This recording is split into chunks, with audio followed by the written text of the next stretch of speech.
Hello friends, இன்னைக்கு நம்ம பார்க்க போகிறது இட்லிக்கு தோசைக்கு சைட் டிஷ்ஷு கத்திரிக்காய் கொஸ்து.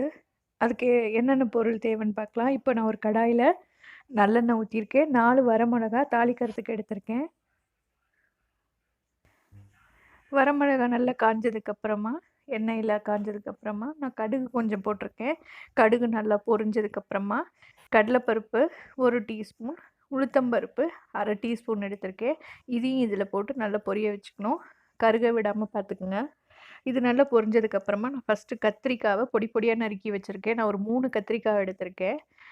3 கத்திரிக்காவை நல்லா பொடியாக நறுக்கி வச்சுருக்கேன். இதை எண்ணெயில் போட்டு நல்லா ஃபஸ்ட்டு வதக்கிக்கிறேன். அதுக்கப்புறம் தான் நான் வெங்காயத்தை சேர்க்க போகிறேன். எண்ணெயில் கத்திரிக்காய் நல்லா வதங்குச்சுன்னா டேஸ்ட்டு நல்லாயிருக்கும். அதனால ஃபஸ்ட்டு நல்லெண்ணெயில் நான் கத்திரிக்காவை போட்டு வதக்கிட்டுருக்கேன்.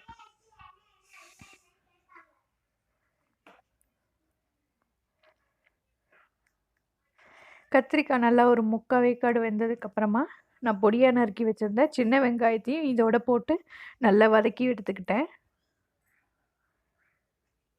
இது நல்லா சுருங்கணும். அப்போ தான் டேஸ்ட் நல்லாயிருக்கும். பார்த்தீங்க அப்படின்னா கத்திரிக்காய் நல்லா வதங்கி எண்ணெய் தனியாக பிரிஞ்சு வர ஆரம்பிச்சிருச்சு. இந்த ஸ்டேஜில் நான் பொடியாக நறுக்கின சின்ன வெங்காயத்தையும் இதில் சேர்த்துருக்கேன். இதையும் போட்டு நல்லா வதக்கிக்குங்க. தேவையான அளவு உப்பு போட்டுக்குங்க. மூடி வச்சு கூட நம்ம வேக வைக்கலாம்.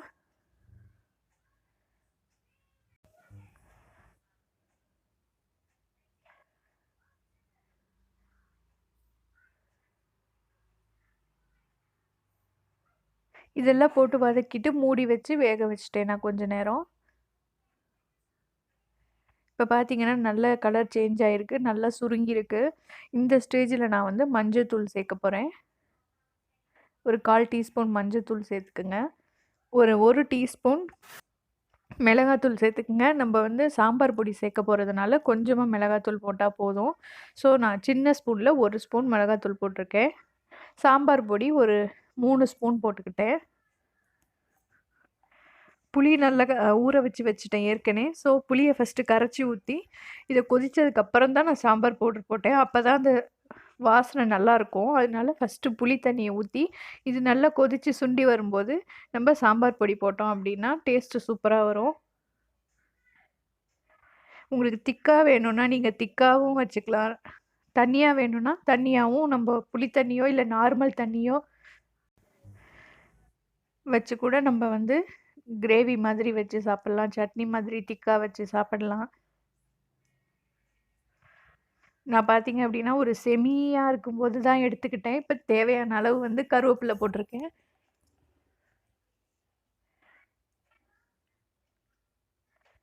இப்போ இதெல்லாம் நல்லா வதங்கினதுக்கப்புறமா புளி தண்ணியும் நல்லா கொதிச்சதுக்கப்புறமா நான் சாம்பார் பொடியை யூஸ் பண்ணுறேன். சாம்பார் பொடி பார்த்தீங்கன்னா ஒரு 3 ஸ்பூன் அளவு போட்டுக்கிட்டேன். இது ஃபுல் அண்ட் ஃபுல் உங்கள் ஆப்ஷனல் தான். காரத்துக்கு எவ்வளோ தேவையோ அந்த அளவுக்கு போட்டுக்குங்க. இப்போ இதை மூடி வச்சிட்டோம் அப்படின்னா எண்ணெய் நல்லா பிரிஞ்சு வரும். அந்த ஸ்டேஜில் கொஞ்சமாக வெல்லம் ஆட் பண்ணுறோம். வெல்லம் சேர்க்கும்போது ரொம்ப டேஸ்ட்டாக இருக்கும். வெல்லம் கண்டிப்பாக போட்டால் தான் அந்த கொஸ்து ரொம்ப நல்லாயிருக்கும். பிடிக்காதவங்க அவாய்ட் பண்ணிடுங்க. ஆனால் அது போட்டால் தான் கொஸ்து நல்லாயிருக்கும்.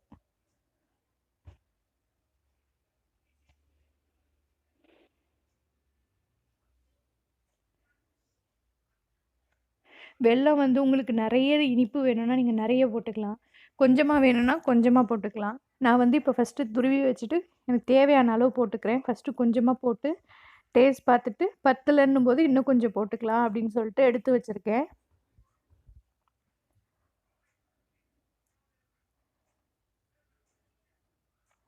பார்த்தீங்க அப்படின்னா வெல்லம் நான் போட்ட அளவு கரெக்டாக இருந்ததுனால நான் மீதியை எடுத்து வச்சுட்டேன். இப்போ பார்த்தீங்கன்னா சுட சுட இட்லியோட கத்திரிக்காய் கொஸ்து கொஞ்ச நேரத்திலே ரெடி ஆகிடுச்சு. இது ரொம்ப ரொம்ப சிம்பிள் அண்ட் ஈஸி. கண்டிப்பாக இந்த டிஷ்ஷை நீங்கள் ட்ரை பண்ணி பாருங்கள். உங்களுக்கு ரொம்ப பிடிக்கும். சுட சுட இட்லி கூட இப்போ இந்த கத்திரிக்காய் கொஸ்தை வச்சு நாங்கள் டின்னர் சாப்பிட போகிறோம். எனக்கு நார்மலாக இட்லியோட இந்த கத்திரிக்காய் கொஸ்தோ சட்னியோ அதெல்லாம் செஞ்சோன்னா நல்லெண்ணெய் ஊற்றி சாப்பிட ரொம்ப பிடிக்கும். என்ன மாதிரி யாருக்கெல்லாம் நல்லெண்ணெய் ஊற்றி சாப்பிட பிடிக்குமோ அவங்கெல்லாம் ஒரு லைக் கொடுங்க.